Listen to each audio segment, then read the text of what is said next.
Hospital management student হলে এই প্রশ্নটা সবার মাথাতেই আসে, আফটার গ্র্যাজুয়েশন আমরা কি সত্যিই কোনো জব পাবো? চলো আজকে আমরা লজিক্যালি বুঝি এটা। অবশ্যই জব পাওয়া সম্ভব, কিন্তু এই জব পাওয়ার জন্য আমাদেরকে কিছু বিষয় বুঝতে হবে। হসপিটাল আসলে একটা 24x7 সিস্টেম।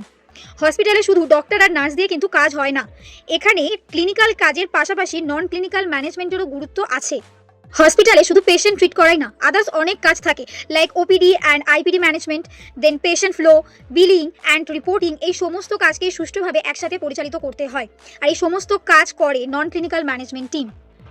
অতএব হসপিটালকে সুষ্ঠুভাবে পরিচালনা করার জন্য ক্লিনিক্যাল অ্যান্ড নন ক্লিনিক্যাল দুটো দিকই খুবই গুরুত্বপূর্ণ।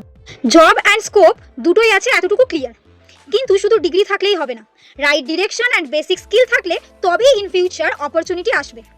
এবার প্রশ্ন হলো, কোথায় জব পাওয়া সহজ, গভর্নমেন্ট হসপিটাল নাকি প্রাইভেট হসপিটাল? এই টপিক নিয়ে আমি নেক্সট ভিডিওতে আলোচনা করব। আমার এই ভিডিও যদি তোমাদের হেল্পফুল লাগে তাহলে অবশ্যই like, comment, share and follow করো। টাটা। আর স্পেশালি সাবস্ক্রাইব করো। টাটা।